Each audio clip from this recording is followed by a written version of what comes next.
Всім вітання! Мене звати Гонза Олена, і я розповідаю про кіно та костюми в кіно. І сьогодні ми поговоримо про костюми з фільму «Марія» 2024 року чилійського режисера Пабло Ларраїна. До речі, цей фільм завершує його триптих про відомих та мужніх жінок ХХ століття. Перший фільм був «Джекі» про Джекі Кеннеді, яку грала Наталі Портман. Другий – «Спенсер» про леді Діану, яку грала Крістен Стюарт. Познайомившись із Анджеліною Джолі достатньо давно, Пабло Ларраїн мав на меті зняти фільм з її участю. І коли Анджеліна Джолі отримала сценарій, вона погодилась, навіть не уявляючи, що їй доведеться 7 місяців займатися співом, а потім виконувати відомі арії на сцені Ла Скала. Справа в тому, що колись її бойфренд сказав, що вона не дуже гарно співає, і добре, що в неї взагалі є інші таланти. Тому вона уникала співати навіть «Happy Birthday» у сімейному колі. Сюжет представляє хроніку останніх днів життя грецької сопрано американського походження, переплетений з яскравими моментами життя Марії Каллас у минулому. Страждаючи від кількох хвороб, вона займається самолікуванням, поєднуючи заспокійливі та збудливі ліки, враховуючи і седативний препарат під назвою «Мандрекс». Так, до речі, звати і журналіста, який бере у неї інтерв'ю для документального фільму, якого грає Коді Сміт Макфі. Також поряд із Марією ми можемо бачити її турботливого дворецького Ферруччо П'єр Франческо Фавіно та вірну хатню робітницю у виконанні Альбери Рвахер Бруно. Неможливо розповісти історію життя подібної жінки без правильного гардеробу. Сукні та коштовності – це невербальна мова, яка створює міфологію та величність подібної діви. Тому для фільму потрібен був справжній експерт. Художником по костюмах цього фільму став Массімо Кантіні Паріні. Можливо, ви не чули це ім'я, але ви точно бачили його роботи.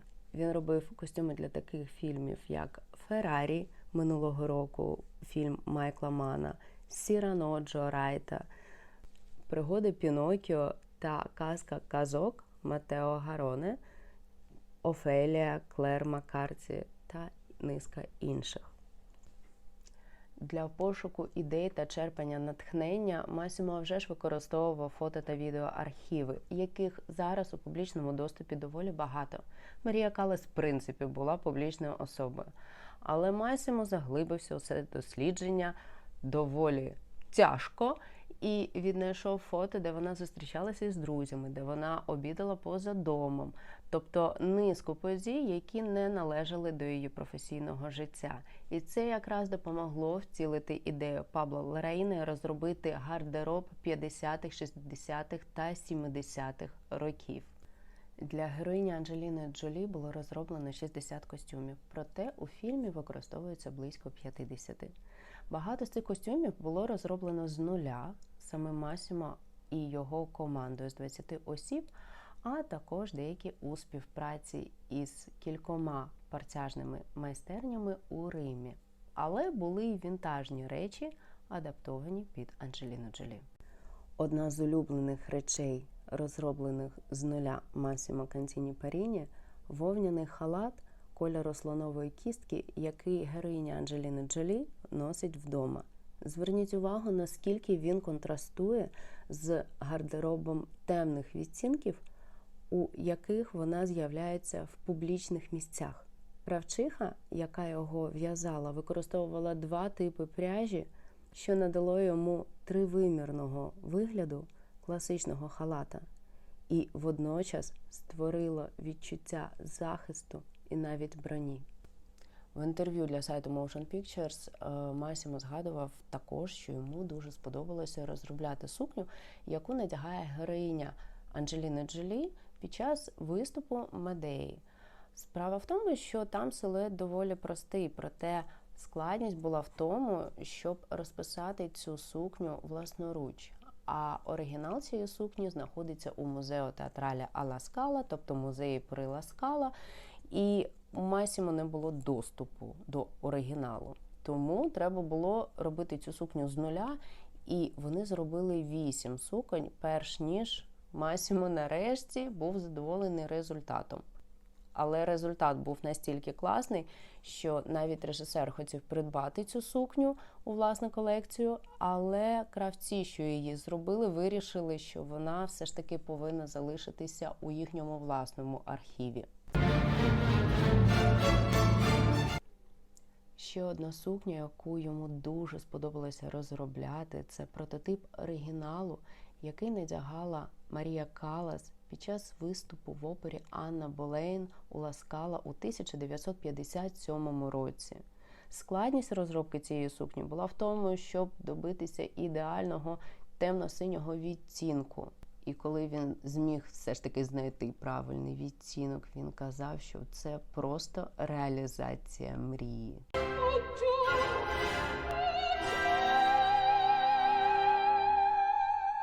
До речі, я пам'ятаю, що у минулому році теж читала про складності з розробкою сукні темно-синього кольору для фільму «Бідні знедолені» Йоргоса Лантімоса. Якщо цікаво, я зроблю про це матеріал, але ви напишіть, чи це актуально, бо я не дуже розумію. Фільм вийшов минулого року, може це вже і не актуально. А ми повертаємося до розробки гардеробу Масімо Кантіні Паріні і не тільки з нуля, але й до вінтажних речей. Справа в тому, що він не просто художник по костюмах, він дійсно колекціонер одягу. І колекціонує він цей одяг, аксесуари, фотографії, фешн-журнали майже з підліткового віку. І його колекція тільки одягу та аксесуарів налічує десь 4,5 тисячі предметів. І найдавніше датується 1630 роком. Отже, в його колекції виявилося, що є і дві речі, які належали Марії Каллас. Перша річ – це коричнева сукня 50-х років, розроблена міланським дизайнером Біккі, до якого приїздила Каллас доволі часто, коли вона мала на це змогу, коли вона була в Італії. Отже, коли він придбав цю сукню, коричневу сукню 50-х років, він прийшов додому і почав її розглядати, і знайшов клаптик вовняної тканини, пришитий на подол юбки, де було написано «Місіс Каллас», і також був написаний серійний номер. А ця річ, до речі, до нього потрапила десь 10-12 років тому. А друга річ – це пальто, яке, як пишуть, використовувалося у фільмі, яке йому подарували десь роки 3 тому. І я, чесно кажучи, не можу достовірно сказати, яке з них саме вінтажне, але здається мені, що ось це, яке ви можете бачити зараз на екрані.